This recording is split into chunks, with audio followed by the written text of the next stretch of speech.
Hi friends, welcome to items. ప్రస్తుతం మనం వాడవాడల గణేష్ ఉత్సవాలు అనేది మనం ఉన్నాం. ప్రస్తుతం ఉత్సవాలన్నీ కూడా ఊపందుకున్నాయని చెప్పుకోవాలి.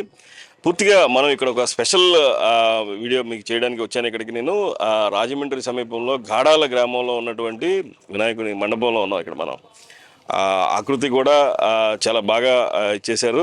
అయితే ఇక్కడ వినాయకుని మాలలేసి 11 రోజులు కూడా ప్రత్యేక పూజలు చేస్తూ ఉంటారు. ఆ మాల యొక్క విశిష్టత ఏంటి, అసలు ఈ మాల వేయడానికి ఇదేంటి, యాక్చువల్గా చాలా తక్కువగా వేస్తూ ఉంటారు గణపతి మాల అనేది. ఇక్కడ ప్రత్యేకంగా చెప్పుకోవచ్చు. ఇక్కడ పురోహితులు ఉన్నారు. సార్ చెప్పండి, నాకు ఏంటి ఈ మాల యొక్క విశిష్టత ఏంటి?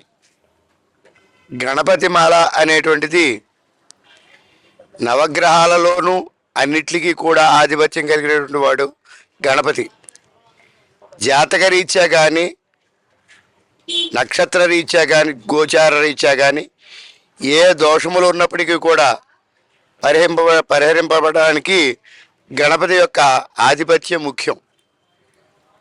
ఎప్పుడు కూడా ఆధిపత్యాల్లో గణాధిపత్యం అనేటువంటిది ఈశ్వర సంభూతమైనటువంటి ఈ గణాధిపత్యంలో విశిష్టత ఏంటంటే ఈ నవగ్రహాలని కూడా తన చేతను గుప్పిడ పట్టుకుని అతని యొక్క ఆధీనంలో నడిపించగలిగినటువంటి వాడు గణపతి. అటువంటి గణపతిని 11 రోజులు మాల వేసి, అంటే మనకి అనేక కోరికలు ఉంటాయి, అనేక ఇబ్బందులు ఉంటాయి. ఆ ఇబ్బందులను తొలగించుకోవడానికి, మనం కోరినటువంటి కోరికలు నెరవేర్చుకోవటానికి ఈ 11 రోజులు దీక్ష పెట్టి ఈ గణపతి మాల అనేటువంటిది, ఈ గణపతి మాలలో రోజుకు ఒక రకమైనటువంటి పత్రితోటి అర్చన చేయటం చాలా విశిష్టత. కానీ ఇక్కడ మనం ఏంటంటే మనకి లభ్యమైనటువంటి పసుపు, కుంకుమ, తమలపాకులు, పువ్వులు ఇవే ఉపయోగిస్తాం. ఇది ఆది కాలం నుంచి ఇది గణపతి అంటే కేవలం పార్వతీదేవి ఒళ్ళు నలుచుకుని ఆ పిండి బొమ్మ చేసి ఆ పిండి బొమ్మకు ప్రాణం పోయటం, తర్వాత శివుడు వచ్చి తల నరకడం, గజేంద్రుని యొక్క తల తీసుకొచ్చి ఈ గణపతికి పెట్టడం, ఇదంతా ఒక రకమైతే ఈ సృష్టి అంతటికీ మూలల్లో ముందుగా ఆధిపత్యాన్ని అందినటువంటి వాడు గణపతి అని చెప్పి మన గణపతి పురాణంలో చెప్పబడి ఉంది. అంచేత ఈ గణపతి ఆధిపత్యాన్ని వల్ల ఈ నవగ్రహాలని కూడా మనకి అనుకూలంగా ప్రవర్తింపజేసుకోవడానికి, ఆ నవగ్రహాల యొక్క దోషాన్ని నివృత్తి చేసుకోవడానికి ఈ మాల అనేటువంటిది ఇక్కడ ఈ ప్రాంతీయంలో ఇక్కడ చేస్తున్నారు. మనకి ప్రత్యేకంగా చిత్తూరు జిల్లా కాణిపాకం వరసిద్ధి వినాయక గణపతి ఆలయంలో జరుగుతుంది.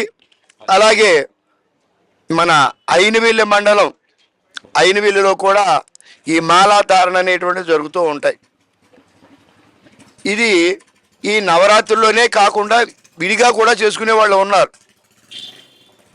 అంబికా పురాణంలో కూడా ఈ గణపతికి ప్రత్యేకమైనటువంటి విశిష్టత ఇచ్చారు. ఆ విశిష్టతను బట్టి ఈ గణపతికి ఉన్నటువంటిది, ఎప్పుడైనా సరే మనం ముందు ఒక ఆఫీస్కి వెళ్ళాలి, ఓ దేవుని ప్రసన్నం చేసుకోవాలనుకోండి, ముందు మనం ఒక కలెక్టర్ గారి దగ్గరికి వెళ్తున్నాం, ఆ కలెక్టర్ని ప్రసన్నం చేసుకోవాలంటే ముందు ఎవరిని ప్రసన్నం చేయాలండి? అక్కడ కలెక్టర్ గారి దగ్గర బంట్రోత్ ఉంటాడండి ముందు. అంటే ఈ గణాల అనేదికి ఆధిపత్యం అయితే కలెక్టర్ గారికి సెక్యూరిటీ, ఆయన దగ్గరికి వచ్చేటువంటి వాళ్ళు ఎవరైతే ఉంటారో వాళ్ళందరికీ హ్యాండ్ పవరు ఈ గణపతి చేతిలో ఉంటుంది. అంచేత ముందు మనం ఎలాగైనా కలెక్టర్ గారి దగ్గరికి వెళ్ళే ముందు ఆ బెల్ట్ వేసుకుని ఉంటాడు గుమస్తా, అతనికి నమస్కారం అంటాం. ఆడిని కేకేష్ బాబు నాకు ఈ పనికి వచ్చారు, మీరు కొంచెం చెప్పండి అంటాం. అలాగే అందరికీ కర్త క్రియ కర్మ అనేటువంటి అనుసంధానం ఉండాలి. ఈ అనుసంధానాన్ని చేసేటువంటి వాడు వినాయకుడు. కాబట్టి ఈ వినాయకుడిని అధిపతిగా తీసుకొని మనం ఈ 11 రోజులు కూడా భక్తి శ్రద్ధలతో ఈ వినాయక మాల వేసుకొని, అనంతరం ఈ మాల విశేషమైనటువంటి వారు ఈ భక్తులు వేసుకున్నటువంటి వారందరూ కూడా వారికి ఇష్టమైన చోట, ఇటు కాణిపాకం కానీ లేకపోతే బెక్కవోలో ఒక పెద్ద గణపతి ఆలయం ఒకటి ఉంది పురాతనమైనటువంటిది, అక్కడ కానీ మనకు సమీపంలో అయినవెల్లి దేవాలయానికి వెళ్ళి ఈ మాలా విసర్జన అనేటువంటిది జరుగుతూ ఉంది. ఓకే, ఇది ఇక్కడ మాల యొక్క ముఖ్య ఉద్దేశం. అయితే ఇప్పుడు మాల వేసుకున్నటువంటి మాలదారుల్ని అడిగి తెలుసుకుందాం, అసలు వీళ్ళు ఏం చేస్తున్నారు, డైలీ వీళ్ళ దినచర్య ఎట్లా ఉంటుంది. ఎందుకంటే గణపతి మాల అనగానే అందరికీ వచ్చేది కాదు. డెఫినెట్గా వీళ్ళని అడిగి తెలుసుకుందాం. మీ పేరండి? మన్యం శ్రీనివాస్ అండి.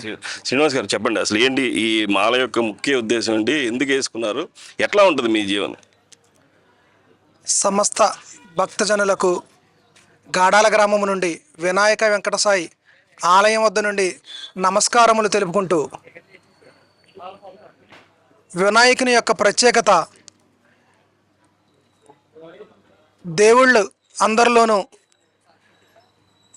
వినాయకుని చెప్పిన సత్యం సమస్త లోకాలకు, తల్లిదండ్రులను పూజించినదే ఏ పూజ ఫలించదు అని నిరూపించి ఆయన గణాలకు అధిపతి అయిన వెంటనే తల్లిదండ్రులను ఎక్కడైతే ఆయన ప్రత్యక్షణలు చేసి గణాలకు అధిపతి అయ్యాడో అదే చోట బుద్ధిని సాధించడానికి తపస్సు చేసి, ఆ తపస్సు వల్ల బుద్ధి అంటే మనకు మంచి ఆలోచనలు, ఆ ఆలోచనల్ని ఆచరణలో పెట్టాలంటే సిద్ధి కావాలి.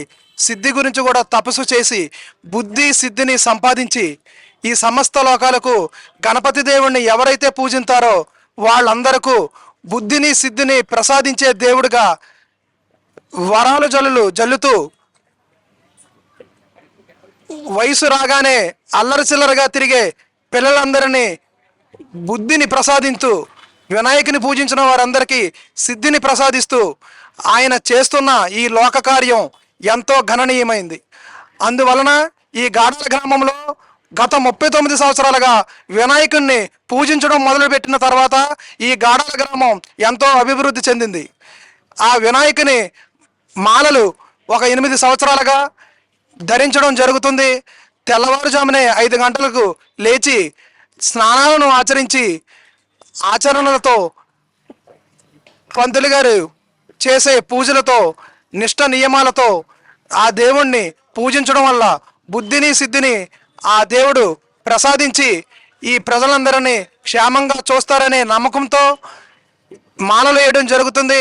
అలాగే మా గ్రామం సంవత్సరానికి దినదిన అభివృద్ధిగా ఈ గాడాల గ్రామం వృద్ధి చెందుతూనే ఉంది. ఏంటి ఎలా ఉంటుంది అంటే గణపతి మాల కూడా ఇంచుమించుగా, అంటే మాల అనగానే అయ్యప్ప మాల గుర్తొస్తుంది, అలాగే భవానీ మాల, ఇప్పుడు శివమాల, ఇలా గణపతి మాలలో కూడా ఆ నియమాలు నిష్ట అంతా అలాగే ఉంటుందా? అయ్యప్ప మాలలాగే గణపతి మాల కూడా తెల్లవారుజామునే లేవడం, మాలలో ధరించడం, బట్టలు వేసుకోవడం, ఇవన్నీ అయ్యప్ప మాలలాగే జరుగుతాయి. అలాగే నీచిని మానేయడం, నిష్ట నియమాలతో కింద పడుకోవడం, సన్నీళ్ళు స్నానం చేయడం అన్నీ యథాతథంగా ఉంటాయి. భక్తి శ్రద్ధలతోనే ఇక్కడ గాడాల గ్రామంలో గత 8 సంవత్సరాలుగా గణపతి మాలను ఆచరించి గణపతి దేవుణ్ణి భక్తితో కొలవడం జరుగుతుంది సార్. గాడాల గ్రామ ప్రజలందరికీ వినాయకుడు లేదు. గాడాల గ్రామంలో 1979లో ప్రతిష్ఠ చేశాం. ఆ రోజు నుంచి ఈ రోజు వరకు చాలా గ్రాండ్గా గొప్పగా ఘనంగా జరుగుతున్నది. అలాగే రెండవ వినాయకుడిని శ్రీ వినాయక వెంకటసాయి ఆలయం కళ్యాణ మండపం కట్టాం. ఇక్కడ గాడాల ప్రజలందరం కలిపి ఆర్య వయస్సులు, కాపులు, రోడ్లు అందరూ అన్ని వర్ణాలు కలిపి డొనేషన్ పోజేసి ఈ గుడిని డెవలప్మెంట్ తీసుకొస్తాకే మా గాడాల కమిటీ కుర్రవాళ్ళు అందరూ కూడా ఆ రోజు నుంచి ఈ రోజు వరకు 1979 నుంచి ఒక సంవత్సరం చాలా గ్రాండ్గా జరుగుతుంది వినాయకులు. అలాగే ఏ కార్యక్రమాలైనా సరే దేవుడి కార్యక్రమాలు అన్ని కార్యక్రమాలు గాడాలో నెంబర్ 1 గాడాల్లో. ఇది మనం చూసుకోవచ్చు. ఏదైతే గణపతి మాల యొక్క ముఖ్య ఉద్దేశం చెప్పారు, అలాగే ఈ గ్రామం కూడా ఈ మాలలు వేసిన దగ్గర నుంచి కూడా అభివృద్ధి చెందుతుంది. డెఫినెట్గా ఆ గణపతి మాల కూడా అన్ని మాలల్లాగానే నిష్టగా చేస్తామని చెప్పేసి గాడాల ఏదైతే ఆ వినాయకుని మాలధారులు ఉన్నారో భక్తులందరూ కూడా చెప్తున్నారు. మరి ఆ గణపతి మాలలో ఎంతంత మరి ఇంకా చాలా మంది కూడా వేస్తారని చెప్పేసి మనం కూడా ఆశిద్దాం. కెమెరా పర్సన్ ధర్మేంద్రతో మోహన్, ఐ డ్రీమ్స్, రాజమండ్రి నుంచి.